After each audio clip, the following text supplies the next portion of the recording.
Smile for the vlog. I'm not smiling. Why are you not smiling? See this one. Nelo can do shakara. God. Of course I can do shakara. Is it easy to have Janella OKK on your vlog? Okay, sorry. Sorry.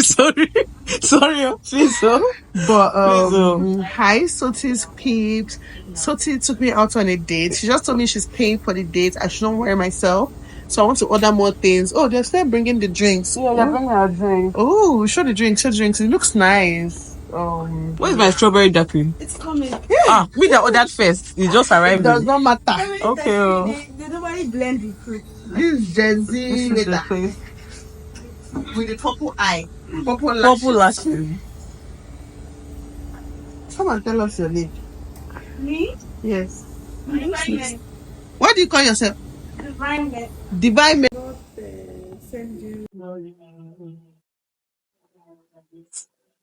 Do you like it? Not bad. I actually like it though. I think it's one of the best strawberry daiquiris I've had. You know, I don't like the drink. Yes, because But it's too sweet. But this not one, sweet. it has. I can taste the alcohol. The alcohol is there. And Like most for your like tongue alcohol. already. You know, I would like. Tongue, yeah. So yeah, it's different but nice. Yes. Angling now. Soti baby, Soti mama, Soti special.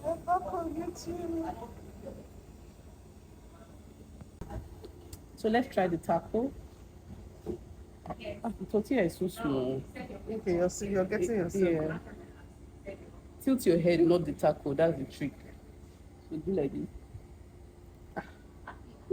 I don't even like raw tomato and stuff. Even raw onions like this. I like when they put more meat and less vegetables. Sorry, I've dropped this one back. And you call the tortilla is small. Not bad. This one looks like it has more chicken. There's something bitter I'm tasting. I don't know what it is. Hey fam, hey guys, what's up? Welcome back to the channel. I don't know if I've started this vlog even, but I don't think I have. But anyway, hi guys, what's up? So I just finished with Nello. I've gone to do school runs. Okay, we're supposed to have a meeting. I was supposed to have a meeting by 4, but they just canceled the meeting, and I was literally on my way, so I'm turning back. In fact, I just parked to chill because I'm like, I did school runs, I rushed, I came back, okay, and now I'm parked. So the place we went to eat is a new place. I've been there before, but it was at night and I didn't get to enjoy it. So it was just like briefly they were closing. So I said, let's go check it out. And honestly, small businesses, new businesses, you have to up your customer service. That's the way to keep people coming back. You have to make sure your food is priced properly. I cannot be paying for small baby chicken wings for 7,000 naira. It doesn't make sense, okay? I can't even recommend this place to anybody because the customer service wasn't good. They messed up with the order and the food was overpriced for what it was worth, okay? Even the strawberry daiquiri, yes, it was different, but that's not how strawberry daiquiri is, okay? That's not how it's made. So yeah, anyway, that was just a bad experience in general, but right, I'll see you guys later.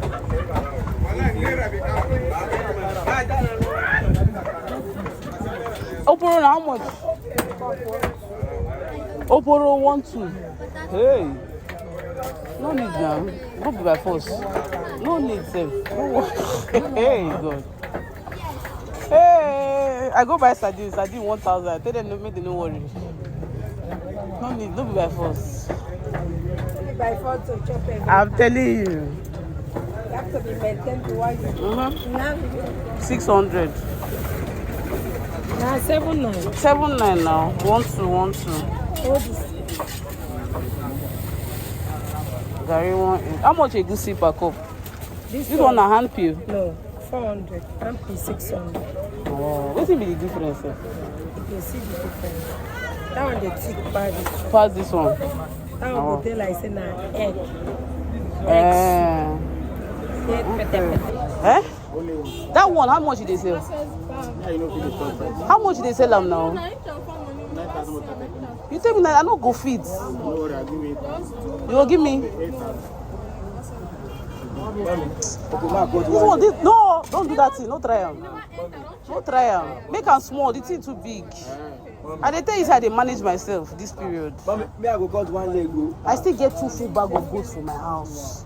I do contribution last year. I buy goat choke. I don't need meat. He go finish chicken day, goat day.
So the last clip where I was talking, you guys, I said I was going to go home and then talk to you guys, but unfortunately, or fortunately, I had to quickly run to the market, bought a few things, topped up on all the things I said I was going to get, and then had to cook for my hubby because he was on his way back.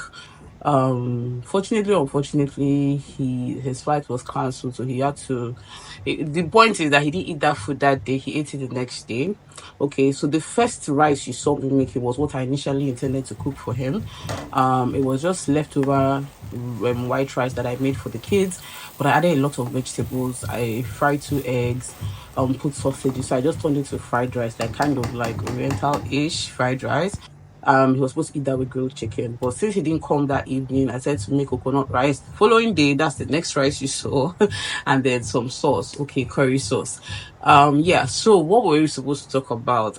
I know the last vlog we talked about DV and different forms of abuse and how it's not what you always think. It's not as apparent or as obvious of as physical beating. Okay, or shouting or scolding, those kinds of things. It also involves kids and parents, domestic staff as well. We talked about all of that in the other vlog. And a comment from my cousin, but an important comment was like, now we should talk about healing and how to move past all of that. I'm not a psychologist, I'm not a psychotherapist or anything like that, but I would share from my personal experience because I too have been, I'm a survivor, I guess, of various forms of abuse. And one thing I would say is, don't cover it up. Okay, we are taught as African children to cover everything up. Don't let anybody know. Okay, don't wash your dirty linen in public. Don't do all those things. Don't talk about it, right? But the truth is that that is killing yourself inside. You are just burying it until one day to come up because it will always come up. There's nothing hidden under the sun. So I feel that if you have a trusted parent, or maybe the parent is even the abuser, but if you have somebody you can trust, speak to that person, get some kind of release, some kind of catharsis, and speak to a professional. Okay, speak to a professional is what I would say. I know therapy is not easy. It doesn't come cheap. Okay, but there are some online. I think Better Help. I don't know how their thing works, Shad. I don't know how cost effective it is, but I know that there are online forums and platforms where you can send a message or you speak to someone. There are some therapists on Instagram that you will speak to, and they will just kind of, give you at least, even if it's just some tools to help you move forward. But on a personal note, what I would say is, whatever method you choose, be it prayer, because prayer is also helpful, spiritual counseling, that's also a very helpful spiritual guidance. Be it any of these things, you must do something, because in order to move forward in the next phase of your life, whether marriage, career, business, wherever you're going, your trauma follows you unless you deal with it. Okay. And speaking as someone that is married and now has children, I remember being scared of ruining my kids, of transferring aggression, or even on my partner. And I remember my partner, my husband, telling me that I need to forgive those who had hurt me in the past, because he didn't want me to translate that into our marriage. And even though I thought I had forgiven, because yes, I spoke about it, yes, I said, okay, I'm going to let it go, I found myself in the first and second year of marriage really mirroring some of the things that I claimed that I was a victim of. I don't know if that makes any sense. If you don't deal with it, basically what I'm saying, you will recreate, you will become the abuser. Either you will become the abuser, or the victim mentality or the victimhood will sink you deeper and deeper and deeper into that trauma, that depression, that it somehow becomes your identity that you can't even come out from. So we always need to find tools available, speak to someone, let it go, avoid triggering situations, and do your best not to become who you are afraid of, or what you are afraid of, or what you are angry at.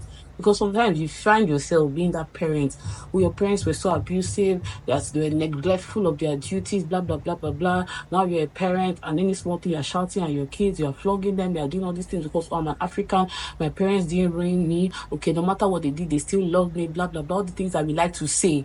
At the end of the day, guys, at the end of the day, trauma is trauma, whether you want to admit it or not, whether you want to couch it under African parenting or what do they call it, neglectful parenting or easy parenting or gentle parent, whatever it is abuse. Okay, domestic violence, the way you treat your daughter-in-law, your brother's girlfriend or whatever, because of how your mother treated you or all of that stuff, you are still perpetrating the same cycle of abuse. So we all need to deal with it. Okay, and if you need to report to the police, do that, but ensure you get a lawyer when you approach Nigerian police. I don't know about police abroad, but Nigerian police specifically, there are lots of intricacies in dealing with them. But approach the police before you even go to human rights agencies. I would say approach the police and always document evidence. Okay, the kind of abuse you suffered, whatever it is, document evidence, because when it comes to prosecuting things like this, for prosecuting crimes, there are a few main types of evidence. Okay, there's circumstantial evidence. That's evidence around the situation, what the police investigate and all of that. There's eyewitness testimony, so that is what you say, your own testimony as against the abuser's testimony, for instance.